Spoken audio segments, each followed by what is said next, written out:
नमस्कार दोस्तों, empower इचोस TV पर आपका स्वागत है। आज हम आपको सुनाने वाले हैं मुंशी प्रेमचंद जी द्वारा लिखी कहानी जिसका शीर्षक है कफन। एक झोंपड़े के द्वार पर बाप और बेटा दोनों एक बुझे हुए अलाव के सामने चुपचाप बैठे हुए थे और अंदर बेटे की जवान बीवी बुधिया प्रसव वेदना में पछाड़ खा रही थी। रह कर उसके मुंह से ऐसी दिल हिला देने वाली आवाज निकलती थी कि दोनों कलेजा थाम लेते थे। जाड़ों की रात थी, प्रकृति सन्नाटे में डूबी हुई, सारा गांव अंधकार में लय हो गया था। घीसू ने कहा, मालूम होता है बचेगी नहीं। सारा दिन दौड़ते हो गया, जा देख तो आ। माधव चिढ़कर बोला, मरना ही है तो जल्दी मर क्यों नहीं जाती? देखकर क्या करूं? तू बड़ा बेदर्द है बे। साल भर जिसके साथ सुख चैन से रहा, उसी के साथ इतनी बेवफाई। तो मुझसे तो उसका तड़पना और हाथ पांव पटकना नहीं देखा जाता। चमारों का कुनबा था और सारे गांव में बदनाम। घीसू एक दिन काम करता तो 3 दिन आराम करता। माधव इतना कामचोर था कि आध घंटे काम करता तो घंटे भर चिलम पीता। इसलिए उन्हें कहीं मजदूरी नहीं मिलती थी। घर में मुट्ठी भर भी अनाज मौजूद हो तो उनके लिए काम करने की कसम थी। जब 2-4 फाके हो जाते तो घीसू पेड़ पर चढ़कर लकड़ियां तोड़ लाता और माधव बाजार से बेच लाता, और जब तक वह पैसे रहते दोनों इधर उधर मारे मारे फिरते। गांव में काम की कमी न थी। किसानों का गांव था, मेहनती आदमी के लिए 50 काम थे। मगर इन दोनों को उसी वक्त बुलाते जब 2 आदमियों से एक का काम पाकर भी संतोष कर लेने के सिवा और कोई चारा न होता। अगर दोनों साधु होते तो उन्हें संतोष और धैर्य के लिए संयम और नियम की बिल्कुल जरूरत न होती। यह तो इनकी प्रकृति थी। विचित्र जीवन था इनका। घर में मिट्टी के 2-4 बर्तन के सिवा कोई संपत्ति नहीं। फटे चीथड़ों से अपनी नग्नता को ढाके हुए जिए जाते थे। संसार की चिंताओं से मुक्त, क्रिस्से लदे हुए। गालियां भी खाते, मार भी खाते, मगर कोई गम नहीं। दीन इतने की वसूली की बिल्कुल आशा न रहने पर भी लोग इन्हें कुछन कुछ क्रिस दे देते थे। मटर आलू की फसल में दूसरों के खेतों से मटर या आलू उखाड़ लाते और भून भान कर खा लेते, या 10-5 ऊख उखाड़ लाते और रात को चूसते। घीसू ने इसी आकाशवृत्ति से 60 साल की उम्र काट दी और माधव भी सपूत बेटे की तरह बाप ही के पदचिह्नों पर चल रहा था, बल्कि उसका नाम और भी उजागर कर रहा था। इस वक्त भी दोनों अलाव के सामने बैठकर आलू भून रहे थे, जो कि किसी खेत से खोद लाए थे। घीसू की स्त्री का तो बहुत दिन हुए देहांत हो गया था। माधव का ब्याह पिछले साल हुआ था। जब से यह औरत आई थी, उसने इस खानदान में व्यवस्था की नींव डाली थी और इन दोनों बेगैरतों का दोस्त भरती रहती थी। जब से वह आई, यह दोनों और भी आलसी और आरामतलब हो गए थे, बल्कि कुछ अकड़ने भी लगे थे। कोई कार्य करने को बुलाता तो निर्ब्याज भाव से दुगुनी मजदूरी मांगते। वही औरत आज प्रसव वेदना से मर रही थी और यह दोनों इसी इंतजार में थे कि वह मर जाए तो आराम से सोए। घीसू ने आलू निकालकर छीलते हुए कहा, जाकर देख तो क्या दशा है उसकी। चुड़ैल का फिसाद होगा और क्या।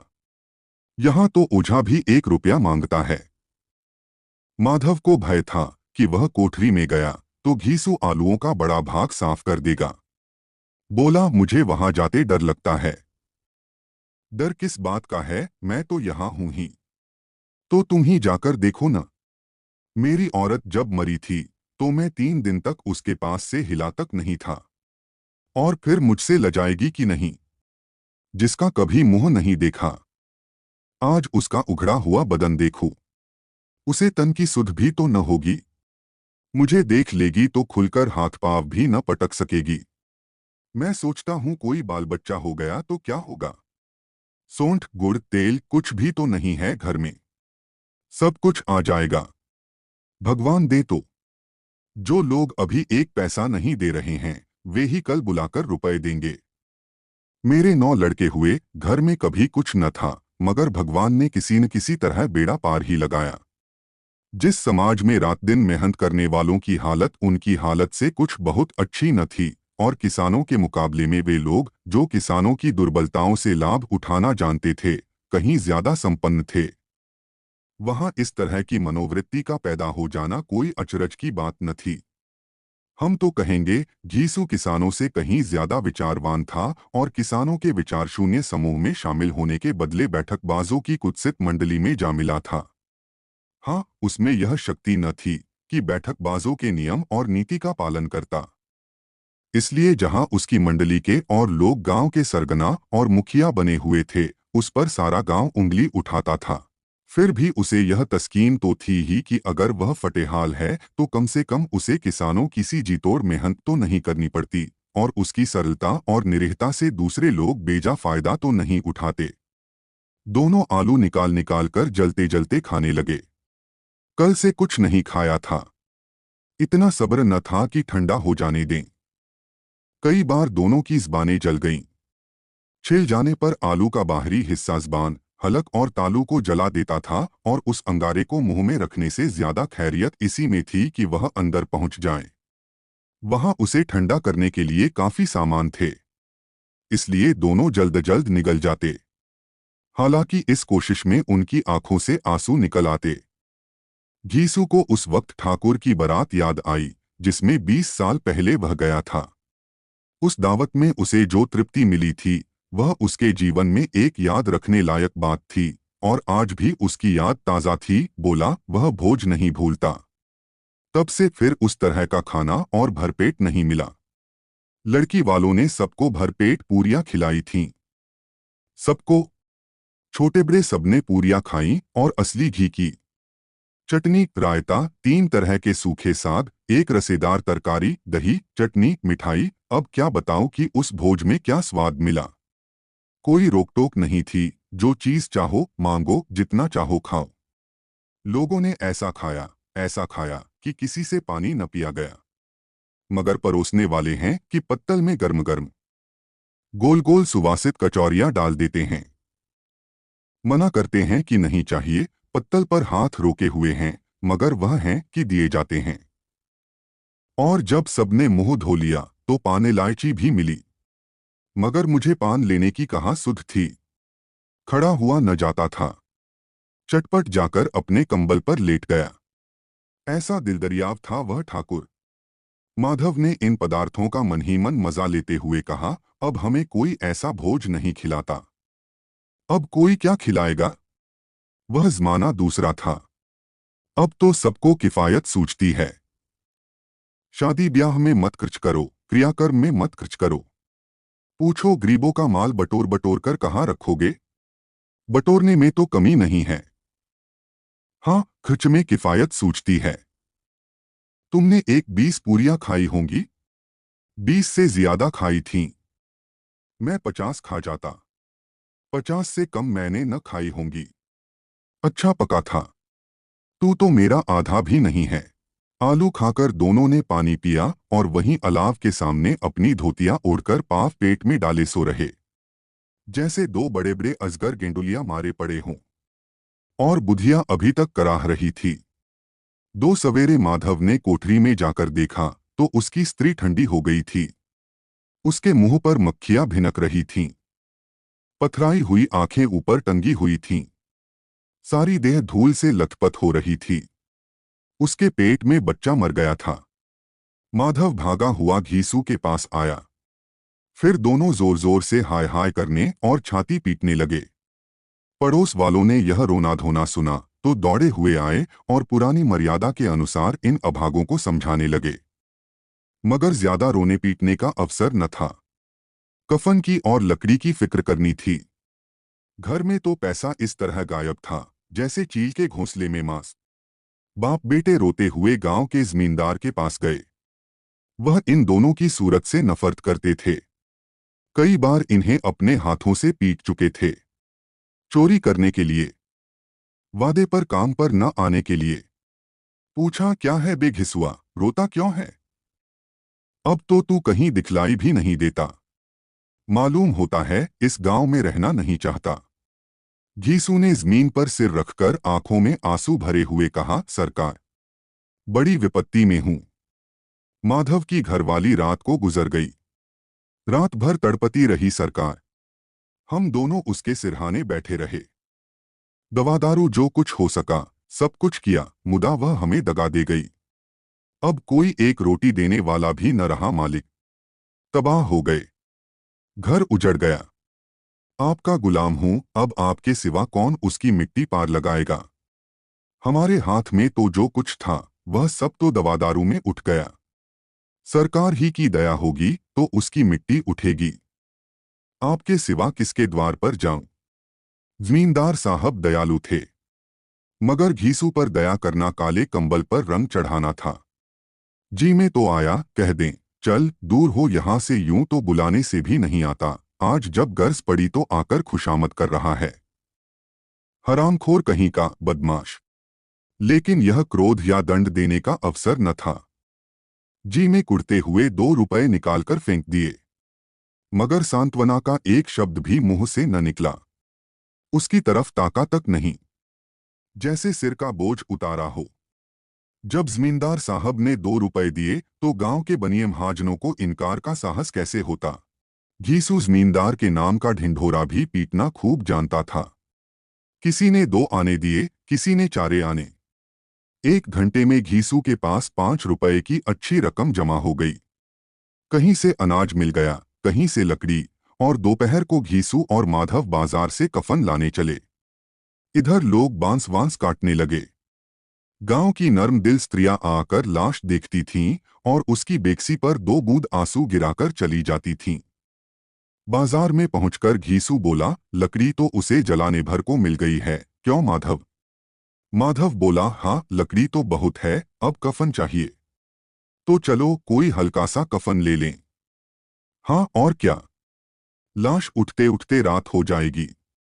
रात को कफन कौन देखता है। कैसा बुरा रिवाज है कि जिसे जीते जी तन ढांकने को चीथड़ा भी न मिले, उसे मरने पर नया कफन चाहिए।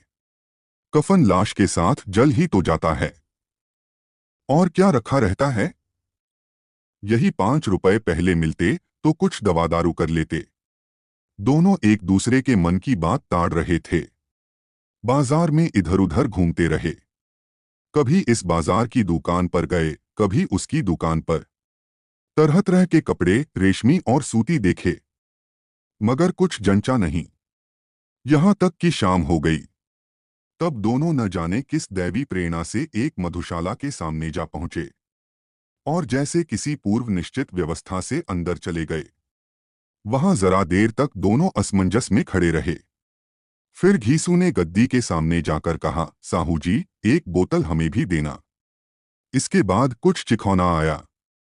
तली हुई मछली आई और दोनों बरामदे में बैठकर शांतिपूर्वक पीने लगे। कई कुज्जियां ताबड़तोड़ पीने के बाद दोनों सरूर में आ गए।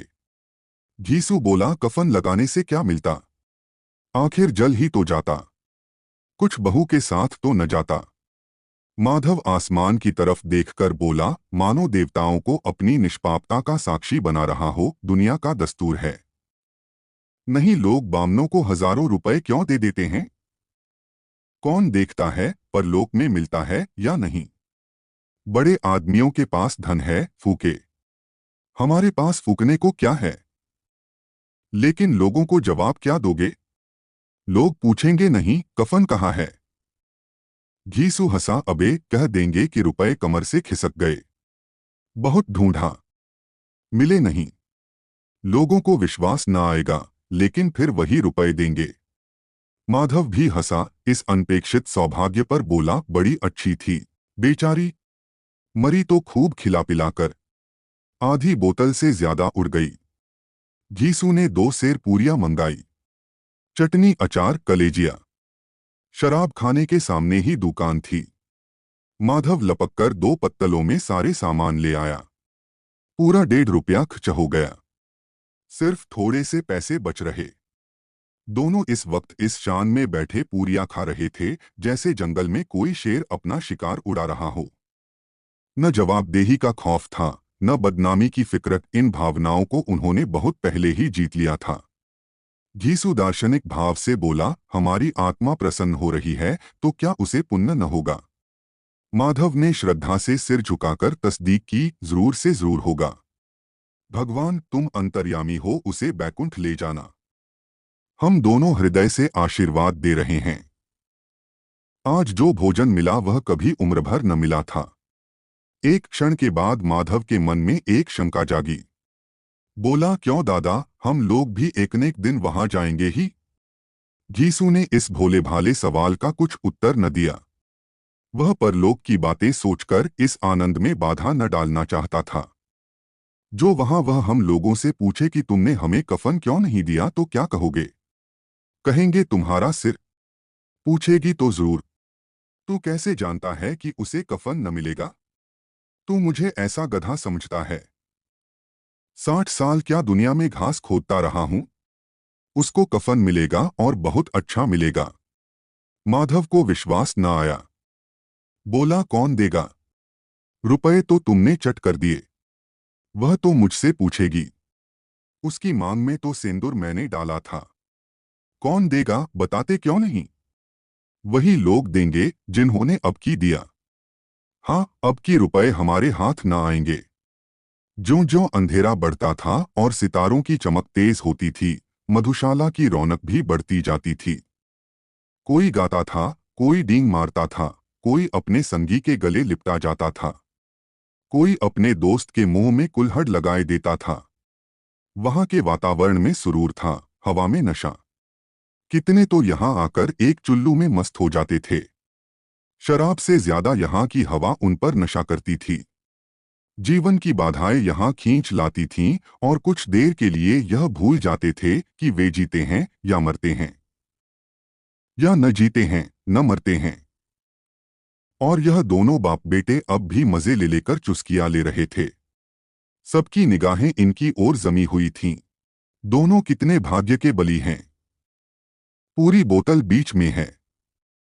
भरपेट खाकर माधव ने बची हुई पूरियों का पत्तल उठाकर एक भिखारी को दे दिया, जो खड़ा इनकी ओर भूखी आंखों से देख रहा था। और देने के गौरव, आनंद और उल्लास का अपने जीवन में पहली बार अनुभव किया। घीसू ने कहा, ले जा, खूब खा और आशीर्वाद दे। जिसकी कमाई है वह तो मर गई, मगर तेरा आशीर्वाद उसे जरूर पहुंचेगा। रोए रोए से आशीर्वाद दो, बड़ी गाढ़ी कमाई के पैसे हैं।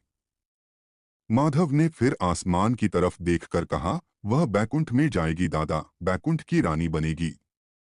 घीसू खड़ा हो गया और जैसे उल्लास की लहरों में तैरता हुआ बोला, हाँ बेटा, बैकुंठ में जाएगी। किसी को सताया नहीं, किसी को दबाया नहीं। मरते मरते हमारी जिंदगी की सबसे बड़ी लालसा पूरी कर गई। वह न बैकुंठ जाएगी तो क्या ये मोटे मोटे लोग जाएंगे, जो गरीबों को दोनों हाथों से लूटते हैं और अपने पाप को धोने के लिए गंगा में नहाते हैं और मंदिरों में जल चढ़ाते हैं। श्रद्धालुता का यह रंग तुरंत ही बदल गया। अस्थिरता नशे की खासियत है। दुख और निराशा का दौरा हुआ। माधव बोला, मगर दादा, बेचारी ने जिंदगी में बड़ा दुख भोगा। कितना दुख झेलकर मरी। वह आंखों पर हाथ रखकर रोने लगा, चीखें मार मार कर। घीसू ने समझाया, क्यों रोता है बेटा, खुश हो कि वह मायाजाल से मुक्त हो गई, जंजाल से छूट गई। बड़ी भाग्यवान थी जो इतनी जल्द माया मोह के बंधन तोड़ दिए। और दोनों खड़े होकर गाने लगे, ठगिनी क्यों नैना झमकावे ठगिनी। पियक्कड़ों की आंखें इनकी ओर लगी हुई थीं और यह दोनों अपने दिल में मस्त गाए जाते थे। फिर दोनों नाचने लगे। उछले भी, कूदे भी, गिरे भी, मटके भी, भाव भी बनाए, अभिनय भी किए और आखिर नशे में मदमस्त होकर वहीं गिर पड़े। दोस्तों, आप सुन रहे थे मुंशी प्रेमचंद जी द्वारा लिखी कहानी कफन। अगर आपको यह कहानी अच्छी लगी हो तो नीचे दिए गए कमेंट बॉक्स में कमेंट करके बताएं और इस वीडियो को कहानी प्रेमियों को अवश्य शेयर करो। और ऐसी ही मनोरंजक कहानियों के लिए हमारे वीडियो को लाइक और चैनल को सब्सक्राइब करें। धन्यवाद।